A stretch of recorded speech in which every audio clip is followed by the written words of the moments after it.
भगवान वासुदेव को नमन कर चलिए आज का कार्यक्रम प्रारंभ करते हैं। मकान का सुख, मानसिक शांति, वाहन का सुख, तीनों पैकेज एक साथ एक वीडियो में हम आज आपको डिलीवर कर देंगे। कौन सा ऐसा उपाय है, कौन सा ऐसा प्रयोग है, कौन सा ऐसा तंत्र है, कौन सा ऐसा मंत्र है, वो सारी चीज़ें इसमें हम देने वाले हैं और निसंदेह यह कारगर होंगी। न तो जन्मांक इसमें दिखवाने की ज़रूरत किसी को पड़ेगी, न खुद ही जन्मांक अपनी देखने की आवश्यकता पड़ेगी। बस यह उपाय करिए, रिजल्ट आप खुद कुछ दिन के अंदर पाएंगे, क्योंकि तीनों का संबंध एक चीज़ से है।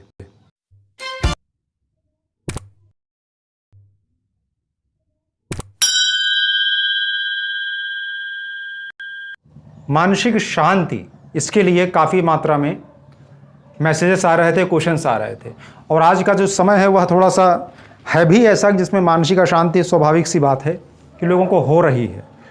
वाहन आदि का सुख भी, क्योंकि भौतिक युग है, ये अर्थ युग है, ये अर्थ प्रधान युग है, भौतिक प्रधान युग है, जिसमें वाहन आदि के भी संबंधित सारे प्रश्नों को आज हमने इसमें संकलित किया है और उसके आधार पर हमने एक सचोट उपाय लेके हाजिर हो गए। इसके लिए आपको कहीं पर भी जन्मांक दिखाने की आवश्यकता नहीं है। चीज़ों को टेक्निकली, लॉजिकली समझने का प्रयास करिएगा। मतलब यह कार्यक्रम ज्योतिषियों के लिए भी है और यह कार्यक्रम ऐसे व्यक्ति के लिए भी है जो ज्योतिष नहीं जानता। बस आप सुनते जाइए, समझते जाइए, लीड को कान में लगाइए और चुपचाप सुनिए, पूरा सुनिए, औरों तक भी फॉरवर्ड करिएगा ताकि लोगों को भी लाभ हो जाए। कार्यक्रम शुरू करने के पहले हम एक निवेदन करना चाहेंगे कि अगर अभी आप नए हैं तो हमारे चैनल को सब्सक्राइब कर लीजिएगा, बेल आइकन को दबा दीजिएगा, नोटिफिकेशन ऑन हो जाएगी, जिससे कि जो नए अपडेट्स होंगे वो आप तक मिलेंगे। क्योंकि अपडेट अगर आप रहेंगे हमारे साथ तो कुछ नया प्राप्त करते रहेंगे। अभी कई लोगों ने भारत चाइना युद्ध के ऊपर फिर एक प्रेडिक्शन मांगी है कि होगा युद्ध की नहीं होगा। आप जाइए, इसी चैनल पर हमने प्रेडिक्शन कर दी है, युद्ध के ऊपर पूरा विस्तार से कर दी है, यहाँ तक कि विश्व युद्ध के ऊपर भी हमने कर दी है। अगर आप अप टू डेट नहीं रहेंगे तो वो समस्या आपकी है। एक प्रेडिक्शन को हम बार बार नहीं दोहरा सकते हैं, जाकर चैनल चेक करिएगा। बात करेंगे हम मानसिक शांति, बात करेंगे हम वाहन के सुख की, बात करेंगे हम मकान के सुख की, बात करेंगे हम माता के सुख की। तो सीधे बात हो रही है, इसका मतलब जन्मांक के चतुर्थ भाव की। यह एकदम आसान सूत्र है, बेसिक सूत्र है। आपका जन्मांक किसी भी लग्न का हो, उससे कोई भी लेना देना यहाँ पर नहीं है। बस अपने चतुर्थ भाव को देखिए। मतलब जो आपके जन्मांक का चक्र होता है उसमें से चौथा घर गिनिए, उस चौथे घर में कौन सी राशि है पहले तो उसको देख लीजिए। मान लेते हैं थोड़ी देर के लिए आपकी जन्म पत्रिका, आपका जो जन्म लग्न है वह मेष लग्न का है, तो 4 नंबर, अर्थात जहाँ पे चतुर्थ भाव है वहाँ पर 4 नंबर लिखा है। 4 नंबर पे आपके इन सभी डिपार्टमेंट का स्वामी, मतलब आपके मानसिक शांति का, आपके माता के सुखों का, आपके वाहन का, आपके ज़मीन का, आदि के सुखों का, मेरे बात को गौर से ध्यान दीजिएगा। सुख का स्वामी जो है वह है चतुर्थ भाव। ये होना अलग बात है, गाड़ी, मकान, वाहन, माता, ये होना अलग बात है। इसका सुख होना वो एक अलग बात होती है। भाई जैसे मान लीजिए आपके पास बढ़िया 12 लाख की एसी वाली कार है, लेकिन आपको बीमारी ऐसी है कि आप एसी सर्वाइव नहीं कर सकते, तो उस कार के डिब्बे में आप जून की गर्मी में घूमेंगे। भाई डिब्बा है फिर वो आपके लिए, जून की गर्मी में वो 12 लाख की कार आपके लिए बेकार है अगर आप एसी का सुख नहीं ले सकते उसके अंदर। तो जो कार के अंदर की एसी है वह सुख है। तो चतुर्थ भाव में खाली मैं सुख की यहाँ बात कर रहा हूँ कि मकान तो है पर मकान में सुख नहीं है, माँ तो है पर माँ का सुख नहीं है। समझिए बातों को। वाहन तो है पर वाहन चला नहीं पा रहे, सुख नहीं। इन सब को अगर देखना है तो सबसे आधारभूत तरीका है कि पहले तो जन्मांक का चतुर्थ भाव देखिए। अगर चतुर्थ भाव या चतुर्थ भाव का स्वामी या चतुर्थ भाव का स्वामी जिस नक्षत्र में बैठा है वह नक्षत्रेश, या चतुर्थ भाव में पड़ने वाला नक्षत्र या चतुर्थ भाव में पड़ने वाले नक्षत्र का उपनक्षत्र या उपनक्षत्र स्वामी। अब यहाँ पर हम कृष्ण मूर्ति को, पद्धति को भी यहाँ पर जोड़ेंगे, क्योंकि वर्तमान की स्थिति यह है कि पारंपरिक ज्योतिष के साथ जब तक हम कृष्ण मूर्ति पद्धति को नहीं जोड़ेंगे तब तक फलादेश अब अधूरा है। क्योंकि जो पारंपरिक ज्योतिष है ना, वो अब काफ़ी चीज़ों को मिस कर दिया है उसने। महर्षि पराशर, जैमिनी, पाणिनि आदि, जिनके इन महर्षियों ने जो वास्तविक पूर्ण गणनाएं दी थी, इनको पारंपरिक ज्योतिष विद्या के अंदर काफ़ी चीज़ों को मिस कर दिया गया है, जिसमें कैलकुलेशन एग्जैक्ट नहीं हो पाती है। इसीलिए जो शोधित थोड़ा हुआ ये विषय, जो नई रिसर्च कुछ इसमें की गई है, तो आधार पारंपरिक ज्योतिष का, वह थी कृष्णमूर्ति पद्धति। तो कृष्णमूर्ति पद्धति को भी इसमें हम जोड़कर फलादेश करते हैं, इसलिए एक्यूरेट हमारा फलादेश जाता है एकदम, और इसीलिए यह मेहनत का काम है, और इसीलिए हम इसमें फीस चार्ज करते हैं। मेन बात ये है। तो पारंपरिक ज्योतिष के साथ अगर हम कृष्णमूर्ति पद्धति को भी ऐड करेंगे तो चीज़ें एकदम एग्जैक्ट निकलेंगी, क्योंकि लकीर का फ़कीर कब तक आप बने रहेंगे। जो चीज़ नई आ रही है उसको हमें स्वीकार करना चाहिए। अगर आप नई चीज़ को नहीं स्वीकार करेंगे तो आप पिछड़ जाएंगे।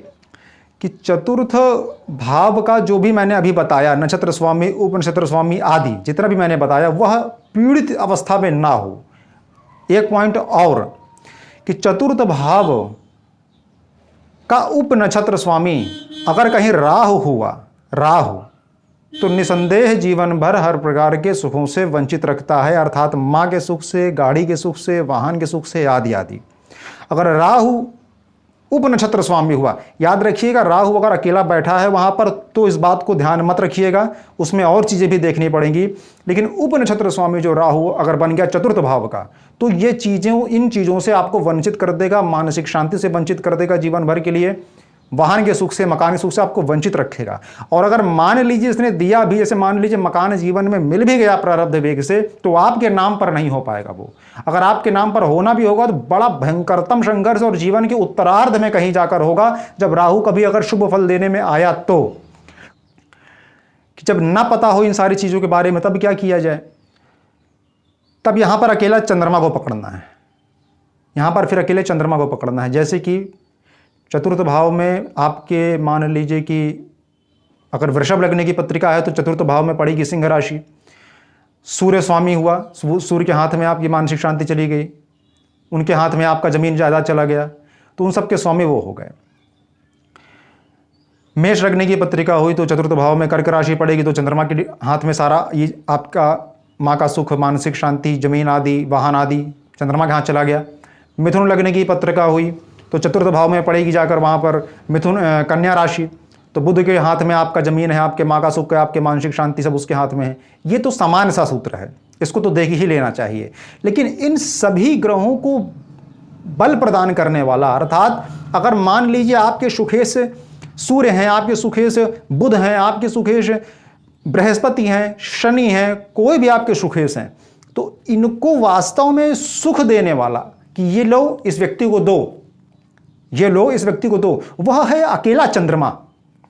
बिना चंद्रमा के सुखों की कल्पना आप नहीं कर सकते, ना माँ के सुख की, ना मानसिक शांति की, ना वाहन के सुख की, किसी भी प्रकार के सुख की कल्पना आप चंद्रमा के बिना नहीं कर सकते, भले ही सुखेश कोई भी हो। तो चंद्रमा मूल कारण है। इसलिए मैंने कहा कि जन्मांक भी अगर आपको पता नहीं है, आपको सिर्फ अगर इतना पता है, तो आप पूर्ण रूप से मकान का सुख प्राप्त कर सकते हैं, मानसिक शांति प्राप्त कर सकते हैं, माता के सुख में वृद्धि कर सकते हैं। अगर जन्मांक नहीं है तो भी बस इतना भर पता हो जाए, क्या, जो मैंने आज खोल दिया कि हर प्रकार के सुख के मूल में चंद्रमा है, चाहे वह मकान का सुख हो, चाहे वह गाड़ी का सुख हो, चाहे वह माँ का सुख हो, चाहे वह मानसिक शांति हो, मूल में चंद्रमा है। कोई भी ग्रह आपको चंद्रमा से ही लेके देगा, इस बात का विशेष यहाँ ध्यान रखिए। तो हमें करना क्या है कि बाकी जितनी भी हमने पहले गणित बताई, उसको तो जब ज्योतिषी ही नहीं पूरी तरीके से समझ पाएंगे, निकाल पाएंगे, तो सामान्य वर्ग की बात ही नहीं।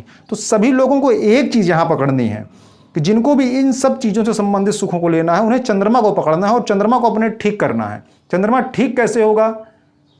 बहुत से उपाय हैं, इतने उपाय हैं कि आप करते करते परेशान हो जाएंगे। मैं सिर्फ यहाँ पर 2 उपाय बताऊंगा चंद्रमा के, और यह उपाय वहां भी काम करेगा जो व्यक्ति चंद्रमा के कारण परेशान है, अर्थात चंद्रमा जिसके जन्म लग्न में, जन्मांक में, नीच राशि में है, वृश्चिक आदि में है, या कहीं पर भी है, जिस कुल मिलाकर चंद्रमा का बैड इफेक्ट आपको मिल रहा है, चाहे वह महादशा नाथ के रूप में मिल रहा हो, चंद्रमा से आप कहीं भी किसी भी प्रकार से एक नकारात्मक प्रभाव के अंतर्गत है, चंद्रमा आपको नेगेटिव फल दे रहे हैं।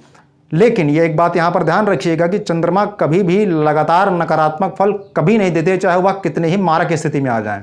और चंद्रमा और सूर्य तो कभी मारक नहीं होते हैं, ये पराशर ऋषि स्पष्ट उल्लेख करते हैं। तो अगर चंद्रमा आपके लिए कष्टदायक हम कह सकते हैं, मारक तो हम नहीं कहेंगे चंद्रमा को, कष्टदायक है, तो भी यह उपाय आप करिएगा। उसमें भी आपको शुभता मिल जाएगी, चंद्रमा बैलेंस हो जाएंगे और तुरंत तत्काल आपको लाभ कुछ ही दिनों में दिख जाएगा। और मकान, भूमि, मानसिक शांति, इन सबका सुख भी वृद्धि की ओर बढ़ जाएगा। अब यहीं पर सुखेश अर्थात जिनके हाथ में चतुर्थेश सुखेश का भी बल प्राप्त हो जाए आपको, साथ ही चंद्रमा का भी बल अगर प्राप्त हो जाए तो है कि मकान, जमीन आदि आपको 100% मिलेगा। लेकिन शर्त यह है कि उपनक्षत्र स्वामी चतुर्थ भाव का राहु ना होने पावे बस। अगर राहु उपनक्षत्र स्वामी हो गया तो राहु सबको डिफीट करता है, सबको बैक कर देता है। पॉइंट्स को बहुत टेक्निकली समझिएगा, क्योंकि प्रेडिक्शन बहुत टेक्निकली समझनी पड़ती है करने के पहले, इसलिए मैं इतना टेक्निकली समझा रहा हूं। देखिए इतने आसान शब्दों में समझाने का प्रयास कर रहा हूं, फिर भी देखिए कितना टेक्निकल हो रहा है। तो आप समझिए चीज़ों को कि किस तरीके से कैलकुलेट की जाती है। अब एकदम इसको मैं और आसान कर दे रहा हूं कि जो कुंडली नहीं देखना जानते, जो इन बातों को नहीं समझ रहे हैं, वो मेरी जो अभी मैंने बताया है पीछे, उन सब बातों को भूल जाएं। एक बात को पकड़िए कि आप अपने चंद्रमा को किसी प्रकार से बलि कर लीजिए, बस आप चंद्र की आराधना शुरू कर दीजिए। मोती मत पहनिएगा, याद रखिएगा। मोती सबके लिए नहीं होती, किसी किसी को मोती वास्तव में लोगों को मानसिक शांति के लिए दी जाती है, डिप्रेशन से बाहर आने के लिए दी जाती है। पर अगर चंद्रमा नेगेटिव है जन्मांक में तो डिप्रेशन में डाल देगी मोती, आपको फेफड़े के रोग दे देगी। तो मोती पहनने की बात यहाँ मत सोचिएगा कतई। अगर आपकी जन्मलग्न के आधार पर ठीक है तो आप सोच सकते हैं, मैं उसके लिए मना नहीं करूँगा। कर रहा हूँ, मोती मेरे तरफ से अभी रिकमेंड नहीं है। 2 उपाय। पहला, गौर से सुनिए, एकाग्र चित्त होइए, अब लीजिए उस महा उपाय को। और यह महा उपाय अगर कहीं मिलता है किसी भी वीडियो में किसी के भी, तो एकमात्र संयोग होगा, अन्यथा अभी तक किसी ने भी इस विषय पर नहीं दिया होगा। इतना बड़ा लेक्चर तो किसी ने भी इस विषय पर इतना खुल के नहीं दिया होगा तो उसको प्रणाम। विद्वानों की कमी थोड़ी इस सृष्टि में। पहला उपाय यह है कि सोमवार को भोलेनाथ का पंचामृत से अभिषेक करिए, शिव तांडव स्तोत्र का पाठ करते हुए। अब इसका अर्थ यह नहीं है कि शिव तांडव स्तोत्र में रथ, हाथी, घोड़ा आदि मिलने की बात कही गई है तो हम कह रहे हैं, नहीं। शिव तांडव स्तोत्र का पंचामृत से अभिषेक करते हुए शिव का ये कनेक्शन है चंद्रमा से दूसरे तरह का, वह यहां पर हम नहीं खोलेंगे। कि चंद्र को अगर बलि करना है, चंद्र के सुखों को लेना है। और दूसरी बात कहूं, अगर मैं चंद्र की सुख की बात कर रहा हूं तो मैं यहां पर मकान के सुख की बात कर रहा हूं, मैं यहां पर वाहन के सुख की बात कर रहा हूं, मैं यहां पर मां के सुख की बात कर रहा हूं, मैं यहां पर मानसिक शांति की बात कर रहा हूं। और मानसिक शांति भी याद रखिए कैसी, जो आपके न्यूरॉन्स हैं, उस न्यूरॉन्स के अंदर की जो गतिविधियां हैं उनको चंद्रमा का वर्णन करता है। मानसिक शांति तब वहां से कनेक्ट है। मानसिक शांति का डिपार्टमेंट किसी और ग्रह के पास है, क्योंकि मानसिक शांति परिणाम है अंदर के न्यूरॉन्स की गतिविधियों का। अंदर के न्यूरॉन्स की जो गतिविधियां हैं, यदि वह संतुलित रहें तो परिणाम स्वरूप मन शांत रहेगा, मस्तिष्क शांत रहेगा। तो जो न्यूरॉन्स की कंट्रोल एक्शन के रिजल्ट में जो चीज़ें बाहर आई वह मानसिक शांति के रूप में, तो उस रिजल्ट का जो कारक ग्रह है वह दूसरा है और वो बहुत महत्वपूर्ण है। उसके बारे में चर्चा फिर कभी कर देंगे। लेकिन न्यूरॉन्स की गतिविधि को नियंत्रित करने का जो डिपार्टमेंट है वह है चंद्रमा के पास। एक के साथ एक नई चीज़ देते जा रहे हैं, जुड़ती जा रही है, तो लेते जाइए, लिखते जाइए क्या जा रहा है। पहला है कि शिव तांडव स्तोत्र का पाठ करते हुए शिव का पंचामृत से अभिषेक करने वाले को मानसिक शांति की प्राप्ति होती है, वाहन की देर सवेर प्राप्ति हो ही जाती है और मकान भी खुद का देर सवेर हो जाता है। जब महादेव यदि प्रसन्न हो गए आपकी साधना से, तब कूड़ कपट बदमाशी छोड़ दीजिएगा, महादेव भोले हैं, भोले बन के करिएगा, तब होगा। दूसरा, कम सोचिए तो चंद्र बैलेंस होगा। जो बहुत ज़्यादा सोचता है उसके सुखों में भी कमी आ जाती है। ये 2 उपाय कर लीजिएगा और कंटिन्यू करिए। कब तक? जब तक चीज़ें प्राप्त ना हो जाएं। और ये तो 3 से 4 बार 5 बार में ही आपको असर दिखने लग जाएगा, मानसिक शांति में वृद्धि हो जाएगी, वाहन का सुख भी देर सवेर मिल जाएगा। बहुत डीप में समझाया है, समझने का प्रयास करिए। अगर हमसे किसी प्रकार का समाधान चाहते हैं तो व्हाट्सएप करिए, डिटेल्स भेजिए, फीस पेमेंट करिए और धैर्य के साथ इंतजार करिए। इस वीडियो को और लोगों तक भी शेयर किया करिए, क्योंकि लकीर के फ़कीर वाला ज्ञान हम यहाँ नहीं देते हैं। यहाँ पर बेसिक से बेसिक चीज़ें क्लियर करने का प्रयास करते हैं और एक्यूरेट जो वास्तव में चीज़ें हैं वो हम पहुँचाने का प्रयास करते हैं। नहीं, भला होगा ही होगा। औरों तक भी हमारी मेहनत को पहुँचाया करिए, ज्ञान को पहुँचाया करिए। ज्योतिष विद्या के उन ऋषि महर्षियों को प्रणाम है, ऋषि महात्माओं को प्रणाम है, और आपने इतनी देर तक सुना देखा, आपके श्री चरणों में भी प्रणाम है। आशा करता हूँ वीडियो आपको पसंद आया होगा। आया है तो लाइक करिए, शेयर करिए, प्रश्न कमेंट बॉक्स में डालिए। एक बात यहाँ पर मैं और आपसे कहना चाहूँगा कि ऐसा एक विचार ये बन रहा है कि समय समय पर सप्ताह में एक बार यूट्यूब में हम लाइव आ जाया करें, और उसमें से जो आप लोगों के कुछ मूल प्रश्न होते हैं, जैसे मान लीजिए जन्म कुंडली से रिलेटेड होता है या धर्म संस्कृति आदि से रिलेटेड होता है, जो आप लोग व्हाट्सअप करते रहते हैं और मैं एक साथ नहीं देख पाता, तो सप्ताह में एक बार यूट्यूब में लाइव आकर मैं उन सबको क्लियर कर दिया करूं और उसमें कुछ जन्मांकों को फ्री अध्ययन कर दिया करूं। अब टाइम आप लोग बताइए कि किस टाइम, सप्ताह के किस दिन और किस टाइम पर यह सेवा कार्य शुरू किया जाए।